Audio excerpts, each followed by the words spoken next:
Praise the lord. మీ అందరికీ నా హృదయపూర్వక వందనాలు. మీరందరూ సంతోషంగా ప్రభు యొక్క కృపలో, ప్రభు యొక్క మహిమలో ఉంటూ అనుదినము నూతనమైన వాగ్దానంతో ఆనందిస్తూ సంతోషిస్తున్నామా? అయితే ప్రభు మనల్ని బట్టి సంతోషిస్తాడు. అవును కదా? జీవం గల దేవునితో సహవాసం చేసిన ప్రతి బిడ్డకు ఆనందం, మహా సంతోషం. ఆయన అనుదినము మనల్ని చూచుచున్న దేవుడు కాబట్టి, మనలో ఉన్నవాడు కాబట్టి ఆయన మనల్ని చూసి సంతోషిస్తాడు. ఈరోజు ఏ బిడ్డ అయితే ఆయన నామములో అనుదిన నూతనమైన వాగ్దానముతో కలువరు ప్రేమ అన్ని కుటుంబాలకు నూతనంగా ఉండాలని, సంతోషంగా ఉండాలని హృదయపూర్వకంగా ప్రభుతో మాట్లాడుతూ ఆనందము సంతోషముతో ప్రభుతో గడుపుకోవాలని ఆశపడుతున్నారు. మరి ఈ సమయంలో మన ప్రభు అయిన యేసయ్య మనకిచ్చినట్టు వాగ్దానము లూకాసు సువార్త 15వ అధ్యాయం 6వ వచనం. మీరు నాతో కూడా సంతోషించుడి, తప్పిపోయిన నా గొర్రె దొరుకునని వారితో చెప్పిన కదా. తప్పిపోయిన నా గొర్రె దొరుకునని వారితో చెప్పిన కదా.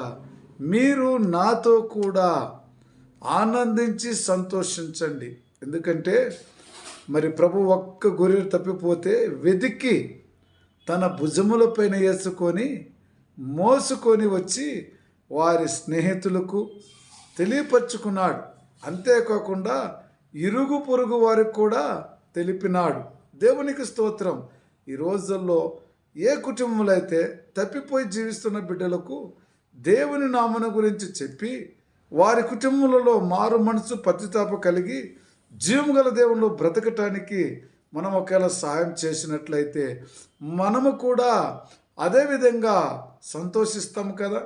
ప్రభులో వారిని సంతోషించమని, తండ్రిలో సంతోషించమని కుమారుడు ఏ విధంగా అయితే తన స్నేహితులు ఆ విధంగానే వారి దగ్గరకు తీసుకెళ్ళి అనేకమైన పొరుగు వారికి కూడా చెప్పినాడు కదా.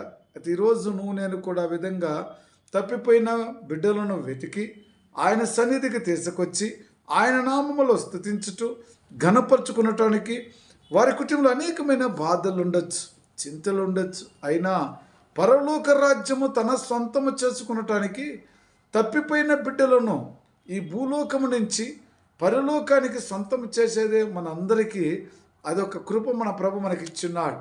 అదే ప్రతి కుటుంబంలో కానీ, ప్రతి విశ్వాసులో కానీ ప్రతి ఒక్కరు కూడా వితురులను మనము కాపాడాలి. వితురులకు దేవుని గురించి చెప్పి వారు పరలోక రాజ్యం వారసత్తులుగా మనము చెయ్యాలి. ఆ ప్రభువు అక్కడే మనమందరం కూడా సంతోషించాలి, ఆనందించాలి కదా. కాబట్టి తప్పిపోయిన కుమారుడు మళ్ళీ తిరగ వచ్చినప్పుడు తండ్రి ఎలా సంతోషించినాడు, ఆనందించినాడు కదా. ఈరోజు నేను కూడా ఏ కుటుంబంలో అయితే తప్పిపోయి జీవిస్తున్నారో వారందరూ కూడా దేవుని నామంలో చేర్చుటే మన బాధ్యత. మరి కలువరి ప్రేమ అనుదినము నూతనమైన వాగ్దానంతో ప్రతి కుటుంబం కూడా మరి అడుగుచున్నది ఏమంటే, మన జీవితంలో మన యేసయ్య మన జతలో ఉండి మన హృదయంలో ఎప్పుడు ఆయన మాటలు మాట్లాడుతున్నప్పుడు తప్పిపోయిన బిడ్డలను మనం రక్షించగలము కదా. మరి జీవం గల దేవుడు ప్రతి కుటుంబంతో మాట్లాడాలని, ప్రతి కుటుంబం ఆశీర్వదించి దీవించాలని మరి సమయంలో వచ్చిన ప్రార్థన చేసుకుందాం. ప్రేమ కృపా జీవం గల తండ్రి, పరిశుద్ధుడా సయ్యా, నీకు వందనాలు, స్తుతులు, స్తోత్రం.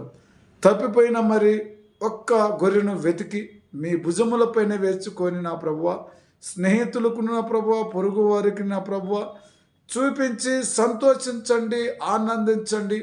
ఒక గొర్రె తప్పిపోయి లోయలలో పడి పాపములో ఉండుట కంటే పరలోక రాజ్యములో ఉండుట మేలు కదన్నట్టుగా ఎంతో గొప్ప అద్భుతములు, ఆశ్చర్యకరములుగా నా ప్రభువ ఈ భూమి మీద మీరు చేసిన అద్భుతములు మేము జ్ఞాపకం చేసుకునే కృప మాకు ఇచ్చినారు. మరి ప్రభువ, మరి యొక్క ప్రతి బిడ్డ కూడా నూతనమైన వాగ్దానముతో వింటున్న బిడ్డకు నా ప్రభువ మీరే తండ్రి మాట్లాడండి.